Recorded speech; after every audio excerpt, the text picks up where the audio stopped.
Hola, ¿cómo están? Mi nombre es Rosana Guevara y el día de hoy vamos a ver la dinámica política. ¿Ok? Continuamos. Ok, primero, ¿qué es la dinámica política? Bueno, es el movimiento de poder dentro de una nación, cambiando de acuerdo a las personas o grupos que la obtengan y también demuestra la forma en la que ha sido obtenido este poder, ¿verdad? Stradicero en el 2019 dice que la política es dinámica, cambiante, ligada en general a proteger los intereses de personales, o sea, es subjetiva y llevada a cabo con marrullería, astucia, que lo convierte en una animada picaresca. Bueno, entonces la dinámica política, como se ve aquí, tenemos dos flechas, una que va hacia la derecha y la otra que va hacia la izquierda. Eso quiere completar un círculo, ¿verdad? Donde en el centro se encuentra el poder, que está aquí, ¿verdad? Bueno, ese poder es lo que se va moviendo entre el gobierno que se encuentra en la flechita de arriba y la oposición que se encuentra aquí en la parte de abajo. Con este gráfico quise representar que el poder va moviéndose de la oposición al gobierno y así efectivamente se hace un intercambio y donde se puede observar esta dinámica política. ¿Ok? Tenemos. Ok, debido a que la política es debate, controversia y desacuerdo, nada es absoluto ni definitivo, ¿verdad? Las fronteras son variables en la política y los hechos políticos cambian el devenir histórico, o sea, cada hecho político cambia la historia de alguna forma. Luego cambian los que ejercen el poder y las normas y es la lucha por la conquista del poder. Tiene un componente intuitivo, pasional, moral y subjetivo, que era lo que estábamos hablando anteriormente. Todos estos factores hacen que la política sea cambiante, sea dinámica y que se encuentre en constante movimiento. Bueno, aquí tenemos dos teorías, la número 1 que es la idea del consenso y la número 2 que es la idea del conflicto, ¿verdad? En la idea del consenso es la actividad que consiste en conciliar por medio de la palabra y el discurso las rivalidades que se originan en la pluralidad, con la intención de vivir por encima de las diferencias y los antagonismos, ¿verdad? Bueno, aquí tenemos que la idea del consenso es prelingüístico, o sea que tiene que haber un acuerdo hablado, tiene que ser dialogado primero. Luego es preintencional, que tiene que tener la intención de ser o de llegar a un consenso. Tiene una influencia recíproca, que quiere decir que las dos partes influencian una a la otra. Y luego termina en una declaración escrita u oral. De ejemplo, tenemos el Tratado de París de 1947 que se firmó al final de la Segunda Guerra Mundial y dio los resultados de qué se van a hacer con los países, cuáles van a ser las consecuencias de los países que participaron y perdieron la guerra, ¿verdad? Y también está la Constitución, que es un acuerdo de normas, la Carta Magna, donde se designan las normas, los deberes y derechos que va a tener una nación, un país, ¿verdad? Eso es un consenso que llega a volverse nacional. Okay. Luego tenemos la idea del conflicto, ¿verdad? Que bueno, la política es la lucha entre individuos y grupos para conquistar el poder, que los triunfadores emplean a beneficio suyo y a perjuicio de los derrotados. Eso quiere decir que la diferencia del consenso, que trata de unir y llegar al punto medio entre un conflicto, aquí se busca para generar más conflicto, ¿verdad? Entonces, se busca para beneficio propio, o sea, subjetivo, y en perjuicio de los derrotados. Se usa para el poder para causar daño a los demás y causar beneficios para uno mismo, ¿verdad?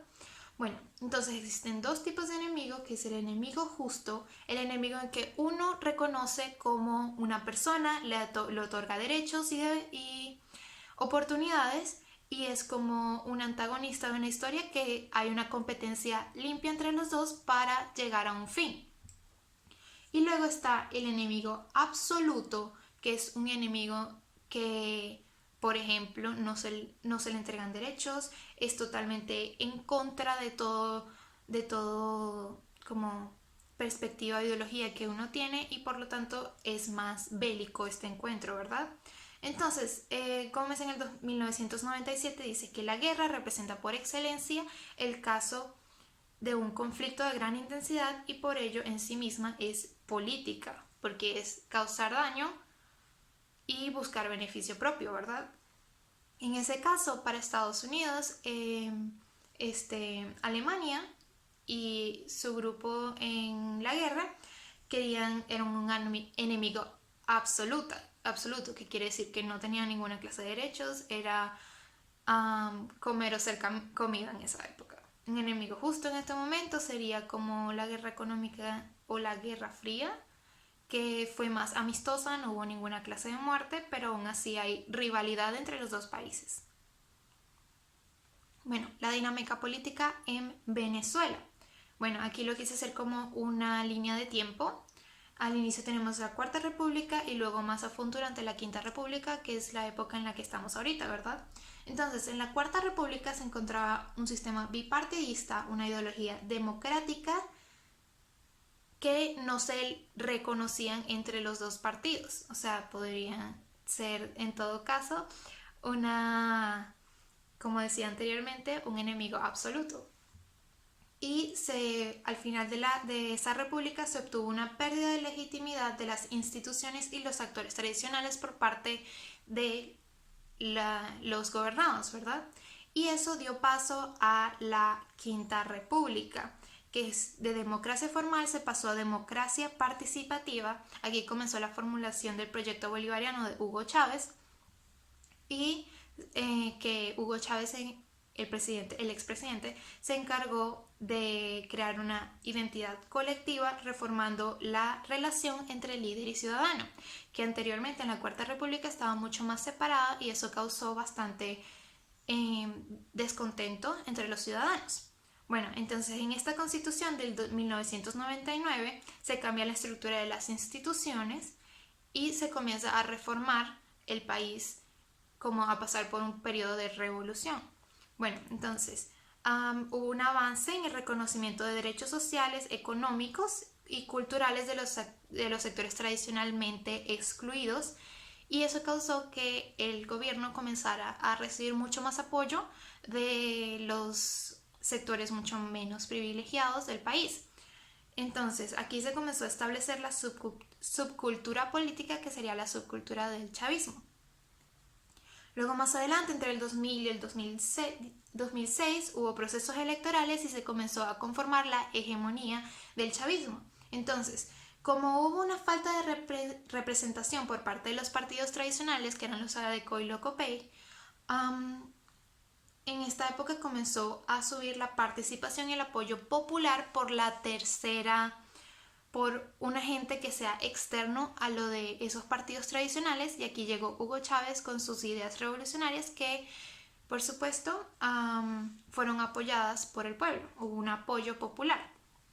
Entonces, Romero en el 2012 dice, el chavismo en el proceso de diciembre del 2006 ratificó el proceso de transformación del sistema político venezolano, que ha pasado de un sistema multipartidista a un sistema de un partido dominante, que era en ese momento el movimiento Quinta República.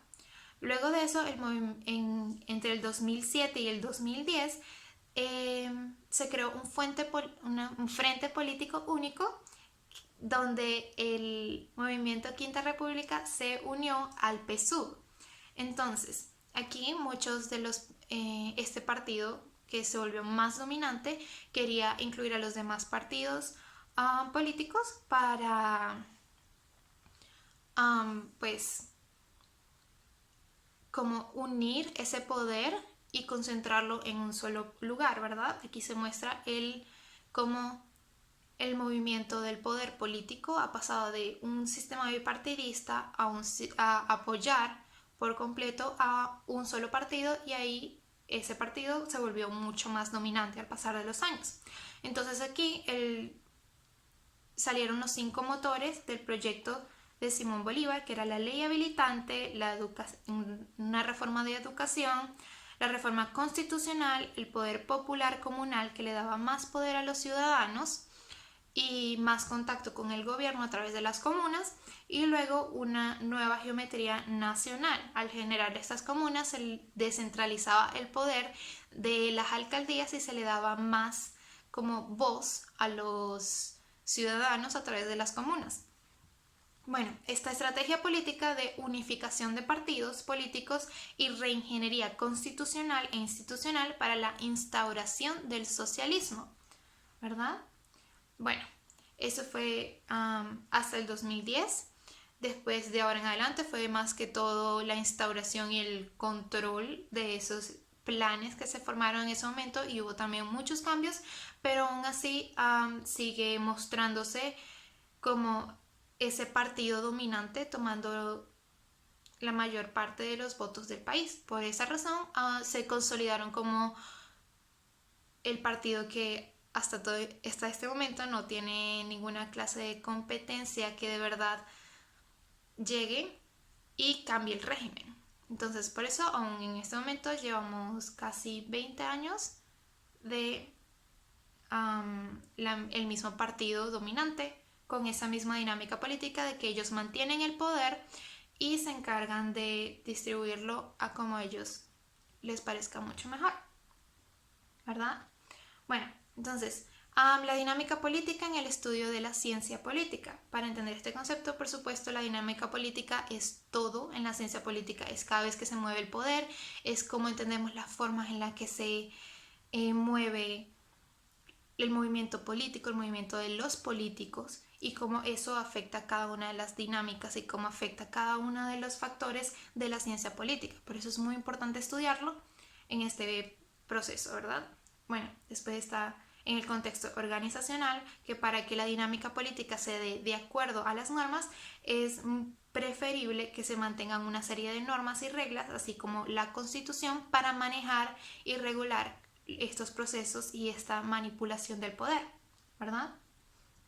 Bueno, conclusiones, pues la dinámica política se encuentra en todos lados, es muy importante para la ciencia política y solamente la puedes estudiar al ver la historia, ahí se encuentra, tú solamente lo analizas y puedes encontrar la dinámica política como consenso o como conflicto, porque son las dos caras de una misma moneda. Muchas gracias, espero que les haya gustado, bye bye.